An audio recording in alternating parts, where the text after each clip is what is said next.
नमस्कार मित्रों, आप सभी का दीपक एजुकेशन प्रयागराज में स्वागत है। तो आज से हम लोग भारतीय संविधान को स्टार्ट कर रहे हैं मूल रूप से, क्योंकि इससे पहले पिछले क्लासों में आपने देखा कि संविधान सभा ने किस तरह से विभिन्न समितियों के माध्यम से, विभिन्न देशों के संवैधानिक स्रोतों के माध्यम से भारतीय संविधान का निर्माण किया और 26 जनवरी 1950 को संपूर्ण रूप से पूरे भारत में पूर्ण रूप से संविधान को लागू किया गया। तो आज हम संविधान में भाग एक के बारे में पढ़ेंगे। भाग एक में कहा गया है संघ और उसका राज्य क्षेत्र। क्या कहा गया है? संघ और उसका राज्य क्षेत्र। आर्टिकल सी की बात करें तो आर्टिकल 1 से लेकर 4 तक दिया गया है और भाग एक में पूछा जाता है कि क्या है, तो संघ और उसका राज्य क्षेत्र अर्थात भारत में जो राज्य हैं, केंद्र शासित प्रदेश हैं, उन्हीं के बारे में भाग एक में दिया गया है। अब देखिए आर्टिकल एक में कहा गया है भारत अर्थात इंडिया राज्यों का यूनियन है, राज्यों का संघ है। संघ का मीनिंग दो होती है, एक यूनियन होता है, दूसरा फेडरल होता है। फेडरल को ही फेडरेशन कहते हैं। तो दूसरा कौन से मीनिंग होता है? फेडरल। यूनियन शब्द का प्रयोग भारतीय संविधान में किया गया है, जबकि फेडरल शब्द का प्रयोग अमेरिकी संविधान में किया गया। फेडरल का अर्थ होता है संधि या समझौता। क्या होता है?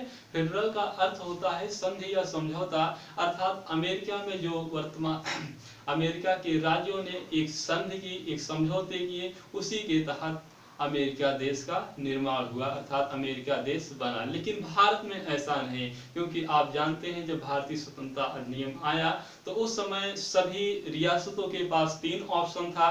एक पाकिस्तान के संघ में मिल जाए, दूसरा भारतीय संघ में मिल जाए और तीसरा ऑप्शन रियासतों के पास था कि वो स्वतंत्र पूर्वक अपना शासन कर सकते हैं। तो भारतीय संघ में जो रियासतें मिली, इस तरह से इसीलिए भारतीय संघ में अपने आप से रियासतें मिली, इसीलिए यूनियन शब्द का प्रयोग किया गया है। और अगर पूछे कि भारतीय संविधान में यूनियन शब्द किस देश के संविधान से लिया गया है या किस देश से लिया गया है, तो यूनियन शब्द कनाडा के संविधान से लिया गया है। कहां से मित्रों?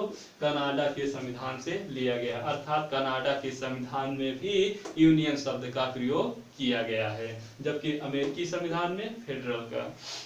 तो यहाँ पर प्रश्न यही पूछता है कि भारतीय संविधान में किस शब्द का प्रयोग किया गया है, फेडरल या यूनियन? तो यूनियन।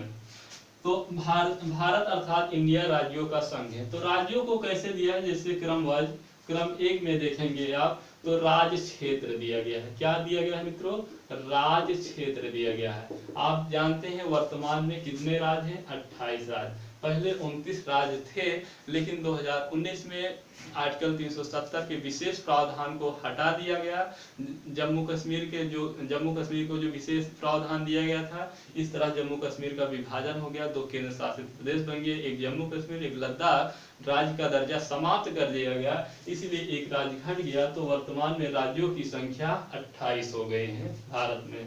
और अगर केंद्र शासित प्रदेशों की देखें संख्या, केंद्र शासित प्रदेश, अगर केंद्र शासित प्रदेशों की संख्या आप देखेंगे तो वर्तमान में 28 है। पहले केंद्र शासित प्रदेशों की संख्या 7 थी। जब जम्मू कश्मीर का विभाजन हुआ, एक लद्दाख बना, दूसरा जम्मू कश्मीर केंद्र शासित बना, इस तरह से मिलकर उनकी संख्या 9 हो गई। लेकिन अभी नवंबर दिसंबर 2019 में दादर नगर हवेली और दमन दीव दोनों ज्वाइंट हो गए, मतलब एक हो गए केंद्र शासित प्रदेश। इस तरह से कुल टोटल केंद्र शासित प्रदेशों की संख्या 8 है। और अगर पूछे दादर नगर हवेली एवं दमन दीव की राजधानी क्या है, तो दमन बनाई गई राजधानी पूछ सकते। और कब से प्रभावी हुआ है अगर ये पूछे तो 26 जनवरी 2020 से प्रभावी हुआ है। केंद्र शासित प्रदेश कौन कौन सा? दमन दीव दादर नगर हवेली एकजुट में, मतलब ज्वाइंट। अगर तीसरे क्रम की बात करें तो इसमें अर्जित राज्य क्षेत्र है। कौन से मित्रों? अर्जित राज्य क्षेत्र। अर्जित राज्य क्षेत्रों की संख्या मित्रों है 0। क्यों अर्जित राज्य क्षेत्रों की संख्या 0 है? अर्जित राज्य क्षेत्र क्या होते हैं? तो अर्जित राज्य क्षेत्र मित्रों उस क्षेत्र को कहते हैं जो भारत का तो हो, भारत का वह क्षेत्र जिस पर कोई विदेशी राज कब्जा किया हो, जिस पर कोई विदेशी देश कब्जा किया हो, जैसे जम्मू कश्मीर के पीओके वाला क्षेत्र, जम्मू कश्मीर का लगभग 40% है, तो उस पर किसने कब्जा किया है? पाकिस्तान ने। अगर वह क्षेत्र किसी माध्यम से हमें मिल जाए, भारत को मिल जाए, चाहे युद्ध के माध्यम से या संधि या समझौते के माध्यम से, तो जो वो राज्य कहलाएगा वो राज्य अर्जित राज्य क्षेत्र के श्रेणी में रखा जाएगा। उस राज्य को किस में रखा जाएगा? अर्जित राज्य क्षेत्र में। तो इस तरह से आर्टिकल 1 आपको याद हो गया है मित्रों। इसमें यही कहा गया है, भारत अर्थात इंडिया राज्यों का संघ है। इसका मतलब जो भारत में 28 राज्य हैं वर्तमान में, 8 केंद्र शासित प्रदेश हैं, इन्हीं की लिस्ट दी गई है। किसमें? आर्टिकल 1 में दिया गया है। अब आर्टिकल हम 2 की बात करें मित्रों, आर्टिकल 2 में नए राज्यों का प्रवेश, नए राज्यों का प्रवेश या स्थापना। क्या है मित्रों?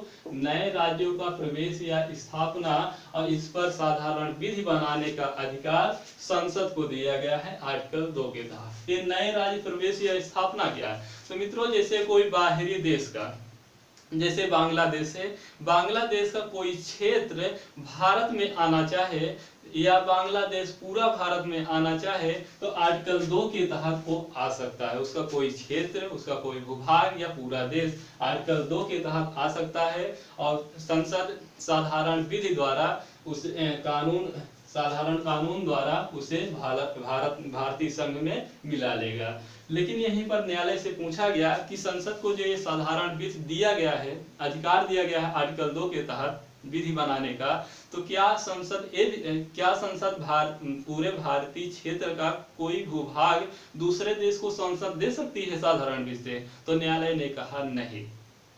न्यायालय ने कहा दूसरे देश का कोई भूभाग भारत में मिल रहा है तो उसे आर्टिकल 2 के तहत साधारण विधि द्वारा तो सम्मिलित किया जा सकता है, लेकिन भारत का कोई भूभाग अगर दूसरे देश को देना है तो आपको संविधान संशोधन करना पड़ेगा। आर्टिकल 368 के तहत आपको संविधान संशोधन करना पड़ेगा, तभी आप दूसरे देश को कोई भी भूभाग दे सकते हैं। जैसे आप सुने होंगे, आप जानते होंगे बेरूबाड़ी क्षेत्र, बेरूबाड़ी संघ क्षेत्र, इसको पाकिस्तान को सौंपा गया। लेकिन क्या किया गया कि एक 9वां संविधान संशोधन होता है मित्रों। कौन सा? 9वां संविधान संशोधन होता है 1960 में। इसी 9वें संविधान संशोधन के तहत बेरूबाड़ी संघ क्षेत्र को पाकिस्तान को सौंप दिया जाता है। किसे मित्रों? यानी पाकिस्तान को सौंप देते हैं बेरूबाड़ी संघ क्षेत्र को।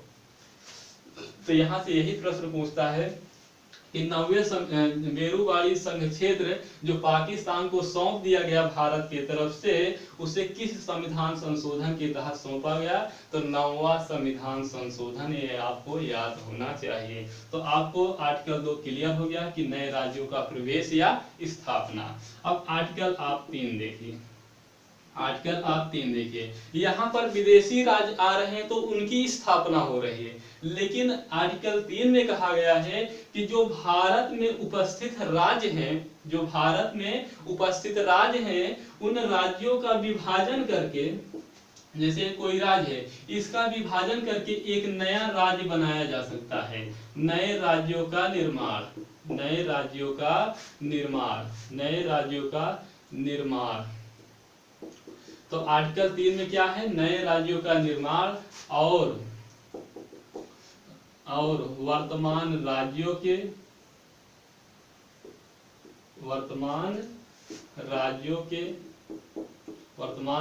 के सीमा, क्षेत्र और नामों में परिवर्तन की शक्ति संसद को प्राप्त है। आर्टिकल 3 के तहत भारत के किसी राज्य का विभाजन करके एक नए राज्य का निर्माण कर सकती है संसद। भारत के किसी राज्य का क्षेत्र, सीमा, नामों में परिवर्तन कर सकती है कौन? संसद। लेकिन जब संसद में इससे संबंधित कोई विधेयक लाया जाता है तो राष्ट्रपति की सिफारिश पर ही लाया जाता है, अन्यथा नहीं। मतलब जब इस संबंधित कोई भी कानून लाना होगा, चाहे सीमा परिवर्तन करना होगा, चाहे क्षेत्र परिवर्तन करना होगा, चाहे किसी राज्य के नाम में परिवर्तन करना होगा, या किसी राज्य का विभाजन करके कोई नया राज्य का निर्माण करना होगा, जैसे 2014 में आंध्र प्रदेश का विभाजन करके तेलंगाना बनाया गया था। तो इस तरह से जब भी कोई विधेयक लाया जाएगा संसद में, वो राष्ट्रपति के सिफारिश पर ही लाया जाएगा। राष्ट्रपति की सिफारिश पर संसद में विधेयक लाया जाएगा।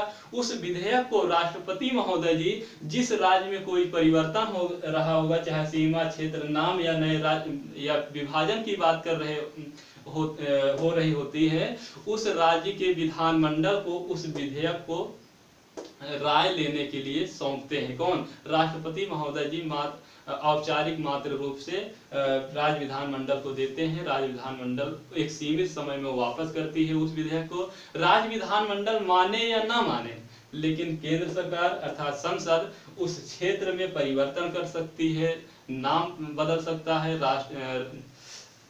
उस राज्य का विभाजन करके नया राज्य बनाया जा सकता है। क्योंकि आप देखे हैं तेलंगाना के 2014 में इसमें यही हुआ था कि आंध्र प्रदेश की सरकार ने इस विधेयक को स्वीकार नहीं किया, फिर भी तेलंगाना आप देख रहे हैं एक नए राज्य के रूप में उभर कर आया। कब? 2014 में। तो आर्टिकल 3 में ये कहा गया है। आर्टिकल 2 में क्या कहा गया है? जो विदेशी राज्य आएंगे उनकी स्थापना की बात की गई है, प्रवेश की बात की गई है आर्टिकल 2 के तहत। असाधारण विधि द्वारा संसद को शक्ति दी गई है साधारण विधि बनाने का। और आर्टिकल 3 में भी संसद को शक्ति दी गई है कि किसी राज्य का विभाजन करके नया राज्य बना सकता है, किसी राज्य के नाम में परिवर्तन कर सकता है, सीमा में परिवर्तन कर सकता है, क्षेत्र में परिवर्तन कर सकता है। लेकिन ये किस दृष्टि से? भारत की भौगोलिक दृष्टि, भारत के अंदर ये बात हो रही और ये भारत के बाहर से बात हो रही। तो आर्टिकल 3 के तहत भारत के अंदर के परिवर्तन में है, और आर्टिकल 2 के तहत जो विदेशी राज्य आएंगे उनके संबंध में आर्टिकल 2 संसद को शक्ति देती है। और आर्टिकल आपको 4 याद हो गया। आर्टिकल आपको 4 याद है कि जो इसमें संशोधन हो रहा है और इसमें संशोधन हो रहा है। चाहे आर्टिकल 2 में संशोधन हो रहा है, जो संशोधन हो रहा है, नए राज्य का प्रवेश हो रहा है विदेशी, और या आर्टिकल 3 में जो नए राज्य का निर्माण हो रहा है या सीमा क्षेत्र नामों में परिवर्तन हो रहा है, उसे आर्टिकल 368 के तहत संविधान संशोधन नहीं समझा जाएगा। क्या मित्रों? संविधान संशोधन नहीं समझा जाएगा। जो भारतीय संविधान में 368 के तहत समझा जाएगा, जो भारतीय संविधान के तहत 368 के तहत संविधान संशोधन का प्रावधान है, यह संविधान संशोधन नहीं माना जाएगा। आर्टिकल 4 में केवल यही बात कही गई है। तो इस तरह से आपको 4 आर्टिकल याद हो गए होंगे। पहला आर्टिकल तो वैसे ही याद होगा पहले से ही आपको कि आर्टिकल 1 में कहा गया है कि 28 राज्य जो हैं 8 केंद्र शासित प्रदेश हैं उसके बारे में दिया गया है। और आर्टिकल 2 में है जो विदेशी राज्य आएंगे भारत में अगर मिलना चाहे तो मिल सकते हैं, साधारण विधि द्वारा संसद उन्हें मिला सकती है। और आर्टिकल 3 में है जो भारत में राज्य हैं, भारत के जो वर्तमान राज्य हैं उनका विभाजन करके नया राज्य बनाया जा सकता है और उनके नामों में, क्षेत्रों में, सीमाओं में परिवर्तन किया जा सकता है आर्टिकल 3 के तहत। और आर्टिकल 4 में कहा गया है मित्रों कि जो आर्टिकल 2 और आर्टिकल 3 में संशोधन हो रहे हैं, जो आर्टिकल 2 और आर्टिकल 3 में संशोधन हो रहे हैं उसे संविधान का संशोधन नहीं समझा जाएगा। तो इस तरह से मित्रों ये आर्टिकल 4 हो गए।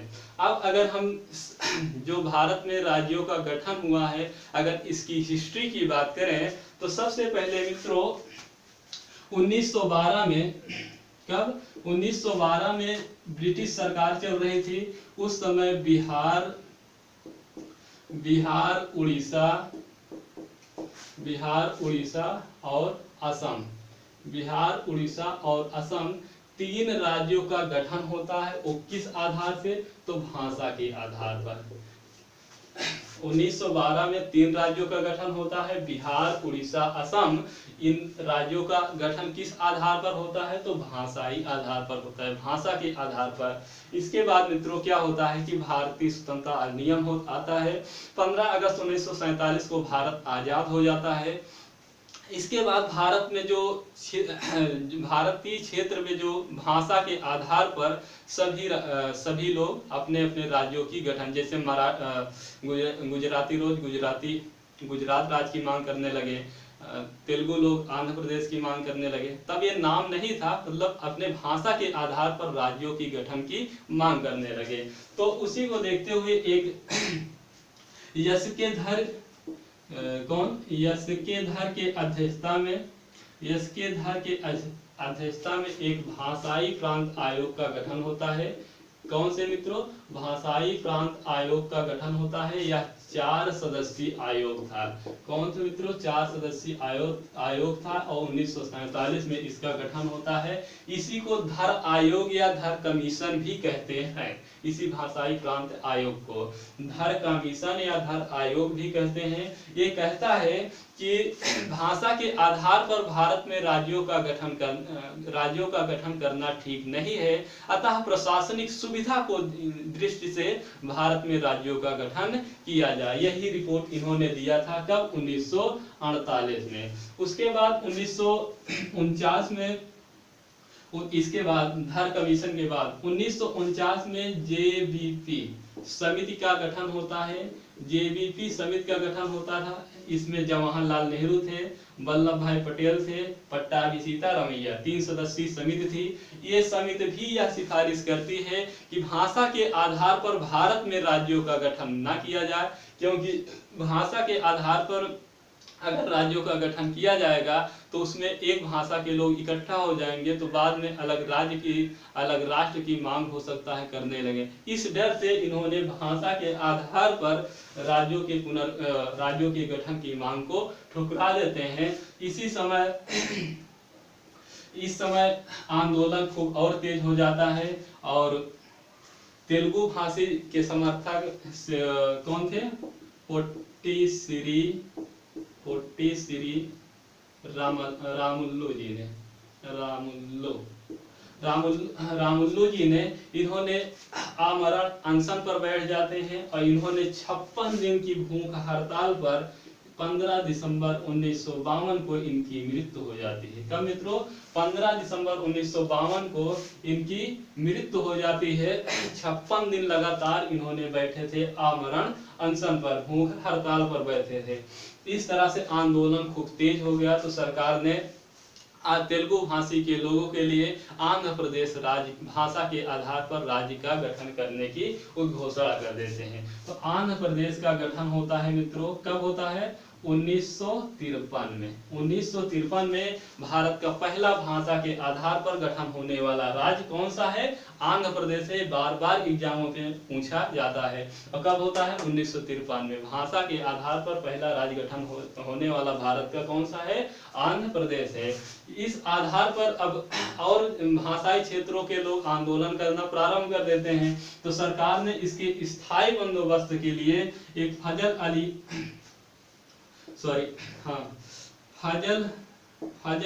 आयोग की अध्यक्षता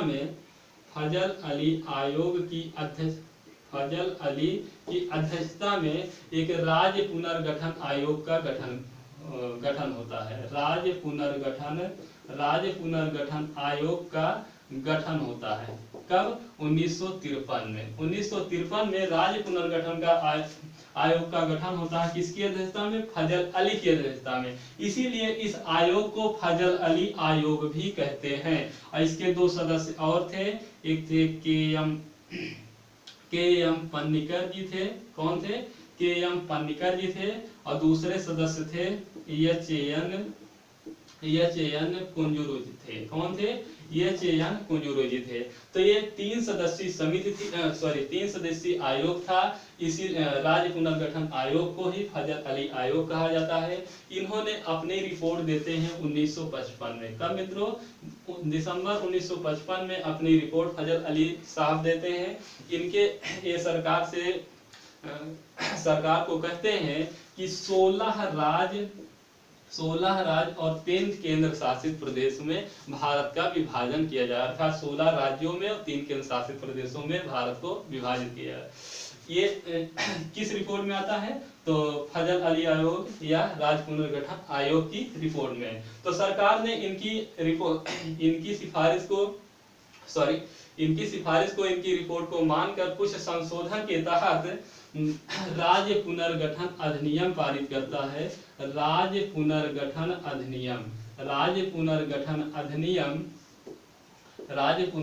अधिनियम 1956 पारित होता है। और कहा जाता है, इसी अधिनियम के तहत कहा जाता है कि जो वर्तमान में ग्रुप वाइज राज्य हैं, वर्तमान में जो ग्रुप वाइज राज्य हैं, जैसे कुछ ग्रुप ए में है, कुछ बी में है, कुछ सी में है और कुछ डी में है, मतलब पूरे भारत को 4 ग्रुपों में बांटा गया था। कुछ भारत का क्षेत्र ग्रुप ए में थे, कुछ भारत का क्षेत्र ग्रुप बी में था, कुछ भारत के राज्य ग्रुप सी में थे और कुछ भारत के राज्य ग्रुप डी में थे। तो ये जो ग्रुप में ए बी सी डी में बंटे थे मूल संविधान में, इसे 7वां संविधान संशोधन के तहत, कौन सा मित्रों?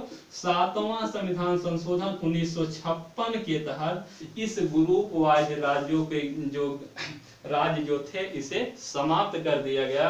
और इस राज्य पुनर्गठन अधिनियम के अनुसार 14 राज्य और 6 केंद्र शासित प्रदेश बनाए जाने का निर्णय लिया गया सरकार द्वारा। तो अब यही प्रश्न पूछता है कि सबसे पहला प्रश्न यही पूछेगा कि भाषा के आधार पर गठित होने वाला भारत का कौन सा राज्य है? तो आप आसानी से आंसर देंगे, आंध्र प्रदेश है। कौन सा है? आंध्र प्रदेश है। अब पूछा जाएगा कि जो भारत में राज्यों का गठन हुआ है, किस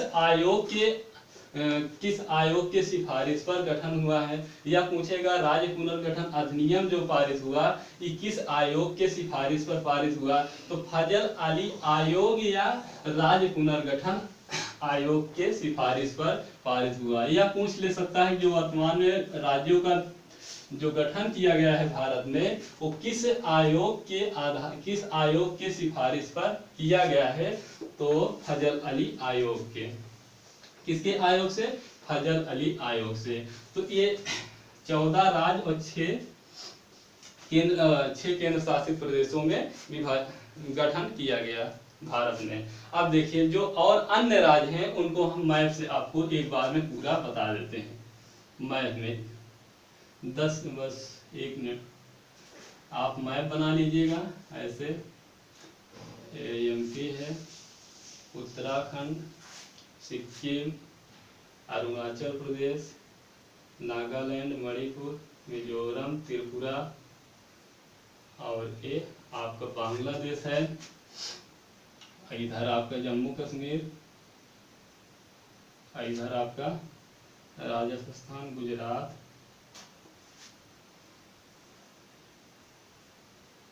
आपका आंध्र प्रदेश, उड़ीसा। देखिए तो सबसे पहले कौन सा? सबसे पहले जो भारत में भाषा के आधार पर राज्य का गठन हुआ था 1953 में। कौन सा राज्य?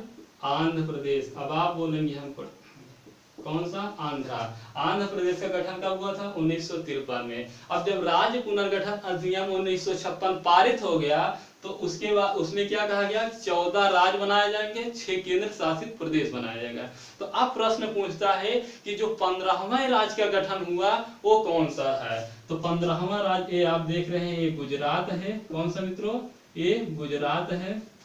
और गुजरात को 15वें राज्य के रूप में गठित किया जाता है। कब? 1960 में। कब? 1960 में। एक प्रश्न पूछता है 15वें राज्य के रूप में किस राज्य को गठन किया गया? तो गुजरात राज्य को। ये किससे अलग हुआ? तो महाराष्ट्र से अलग हुआ। कब गठन हुआ? तो 1960 में हुआ। उसके बाद 1963 में यहाँ पर एक राज्य है नागालैंड। कौन सा है मित्रों? नागालैंड। और नागालैंड किससे अलग होता है? तो असम राज्य। यहाँ पर बड़ा सा एक असम राज्य है, उसी असम राज्य से नागालैंड अलग होता है। इसका गठन कब होता है? 1963 में मित्रों। तो आपको याद करना है, गुजरात को 1960 में गठन हुआ, नागालैंड का 1953 में गठन हुआ। और उसके बाद आप देखेंगे यहाँ पर हरियाणा है, HR हम लिख दे रहे हैं। हरियाणा का गठन होता है मित्रों 1966 में। आपको कैसे याद करना है, देखिए 1960 में गुजरात का 15वें राज्य के रूप में गठन हुआ। 1960 के बाद 3 बढ़ा देंगे, नागालैंड 1963 में, फिर इसमें 3 और बढ़ा देंगे। 1966 में हरियाणा का गठन होता है। उसके बाद इसी हरियाणा के जस्ट बगल है एक राज्य हिमाचल प्रदेश, HIM हिमाचल प्रदेश। इसका गठन होता है मेरे दोस्तों 1971 में। कब होता है? 1971 में। ठीक एक अंक और बढ़ा दीजिए, 1972 में 3 राज्यों का गठन होता है मित्रों। कौन कौन से? तो एक है यहाँ पर मेघालय, आप जानते हैं, जहाँ पर खूब वर्षा होती है। और दूसरा है यहाँ पर त्रिपुरा, TR हम लिख दे रहे हैं, त्रिपुरा। और एक तीसरा राज्य यहाँ पर है मणिपुर। कौन सा मित्रों? मणिपुर। तो ये मेघालय, त्रिपुरा, मणिपुर, इन 3 राज्यों का गठन मित्रों 1972 में होता है। कब होता है? 1972 में। मेघालय, त्रिपुरा, मणिपुर का कब गठन होता है? 1972 में। अगर इसके बाद मित्रों बात करें तो जो ऊपर से उठा हुआ है, ऊपर से उठा हुआ है पर्वत टाइप का, इसे कहते हैं सिक्किम। क्या कहते हैं मित्रों? सिक्किम। सिक्किम का गठन होता है इसके बाद 1975 में। ऐसे आप क्रम से याद करेंगे, मैप से ऐसे याद करेंगे तो पूरा का पूरा आपको याद हो जाएगा। और मैप से ही कोई भी चीज याद की जाती है। तो मेघालय, त्रिपुरा, मणिपुर का 1972 में, 1975 में सिक्किम का गठन होता है। उसके बाद ये जो बड़ा से राज्य दिखाई दे रहा है, ये है अरुणाचल प्रदेश। कौन सा मित्रों? अरुणाचल प्रदेश है। अरुणाचल प्रदेश का गठन होता है 1987 में। और 1987 में 3 राज्यों का गठन होता है। पहला अरुणाचल प्रदेश, दूसरा यहाँ पर जो ये छोटा सा राज्य है लटका हुआ, इसे कहते हैं मिजोरम। क्या कहते हैं मित्रों? मिजोरम। मिजोरम का भी गठन 1987 में होता है। और आप एक जानते हैं महाराष्ट्र के जस्ट बगल है गोवा। क्या है मित्रों? गोवा। गोवा तो गोवा का भी गठन कब होता है मित्रों? 1987 में होता है। 1987 में 3 राज्य, अरुणाचल प्रदेश, मिजोरम। देखो कोन्ना कोन्ना पे अरुणाचल प्रदेश, इस ऊपर नीचे एकदम मिजोरम, और इधर गोवा। 1987 में 3 राज्यों का गठन होता है। अब इसके बाद अगर हम बात करें मित्रों तो ये है आपका उत्तर प्रदेश। ये है आपका उत्तर प्रदेश। इसी उत्तर प्रदेश से लगा हुआ एक पतला सा राज्य है छत्तीसगढ़। कौन सा मित्रों? छत्तीसगढ़, CHH, छत्तीसगढ़। इसके बाद एक राज्य यहाँ पर आप देखेंगे उत्तराखंड। कौन सा है मित्रों? उत्तराखंड, या UK, उत्तराखंड। और तीसरा राज्य है मित्रों यहीं पर लगा हुआ उत्तर प्रदेश और छत्तीसगढ़ से झारखंड, JH मतलब झारखंड। इन तीनों राज्यों का गठन होता है मित्रों सन 2000 में। कब होता है? सन 2000 में। लेकिन इसका डेट भी आपको याद करना होगा। छत्तीसगढ़ का गठन होता है 1 नवंबर को, और उत्तराखंड का गठन होता है 9 नवंबर को, और झारखंड का गठन होता है मित्रों 15 नवंबर को। कब होता है? 15 नवंबर को। तो आपको याद हो गया होगा, छत्तीसगढ़ एकदम नीचे है इसका, और तीनों का गठन कब हुआ है? 2000 में। छत्तीसगढ़ एकदम नीचे है 1 नवंबर, फिर एकदम ऊपर उत्तराखंड है 9 नवंबर, फिर उसके बाद नीचे आ जाइए बगल में झारखंड है 15 नवंबर। आपको आसानी से याद हो गया होगा। सन 2000 में 1 नवंबर 2000 को छत्तीसगढ़, 9 नवंबर 2000 को उत्तराखंड, 15 नवंबर 2000 को झारखंड का गठन होता है। और छत्तीसगढ़ मध्य प्रदेश से अलग होता है, उत्तराखंड बनता है उत्तर प्रदेश से अलग होकर, और झारखंड बनता है बिहार से अलग होकर। इस प्रकार से 3 राज्यों का गठन हुआ। उसके बाद आप देखेंगे तो 2014 में तेलंगाना का गठन होता है। कौन सा? तेलंगाना का गठन होता है। कब? 2014 में। कब? 2014 में। इसका डेट पूछता है 2 जून 2014। 2014, 2 जून 2014 को तेलंगाना का गठन होता है। तो इस तरह से मित्रों हुआ राज्य। एक बार हम फिर से रिवीजन कर देते हैं। सबसे पहले भाषा के आधार पे भारत में होने वाला पहले राज्य का गठन 1953 में होता है, आंध्र प्रदेश का। उसके बाद राज्य पुनर्गठन अधिनियम 1956 पारित होता है। किस आयोग की सिफारिश पर? तो राज्य पुनर्गठन आयोग या फजल अली आयोग की सिफारिश पर राज्य पुनर्गठन अधिनियम 1956 पारित होता है। उसी के आधार पर सबसे 15वें राज्य के रूप में गुजरात का निर्माण होता है। और उस राज्य पुनर्गठन अधिनियम 1956 के तहत 14 राज्य 6 केंद्र शासित प्रदेश बनाए जाते हैं। और फजल अली आयोग ने कितने राज्यों की मांग की थी? तो 16 राज्य 3 केंद्र शासित प्रदेश। और बनाया गया था कितना राज्य, सरकार ने कितना बनाया? 14 राज्य 6 केंद्र शासित प्रदेश। इसे आप याद कर लीजिए, कंफ्यूज मत होइएगा। और 15वें राज्य के रूप में गुजरात बनाया जाता है। उसके बाद 1963 में नागालैंड का निर्माण होता है। 1966 में 3 अंक और बढ़ा दीजिए हरियाणा का। 1971 में हरियाणा के बाद हिमाचल प्रदेश का। 1972 में 3 राज्यों का गठन होता है, मेघालय, त्रिपुरा, मणिपुर का। और 1975 में सिक्किम का होता है। 1987 में 3 राज्यों का गठन होता है, ऊपर एकदम कुन्ना पे अरुणाचल प्रदेश, नीचे एकदम कुन्ना पे मिजोरम, और इधर गोवा। 1987 में गठन होता है। उसके बाद सन 2000 में 3 राज्यों का गठन होता है, छत्तीसगढ़, उत्तराखंड, झारखंड। छत्तीसगढ़ का 1 नवंबर 2000 को, उत्तराखंड का 9 नवंबर 2000 को, झारखंड 15 नवंबर 2000 को। और सबसे लास्ट में 2014 में 2 जून 2014 को आंध्र प्रदेश का विभाजन करके तेलंगाना में बनाया गया। तो इस तरह से ये हुआ मित्रों, भाग 1 आपका समाप्त हुआ। और अगर आप पूरा एक बार फिर से, अगर वैसे तो आपको याद हो गया होगा, अगर याद ना हुआ हो तो एक बार आप मैप बनाइएगा और इस तरह से पूरा आप लिखिएगा। उसके बाद आपको याद हो जाएगा, हमें विश्वास है। और अगर आपको यह वीडियो पसंद आया हो या क्लास पसंद आई हो तो एक लाइक जरूर मारिएगा और सब्सक्राइब और शेयर करना मत भूलिएगा। थैंक यू मित्रों, शुक्रिया, धन्यवाद।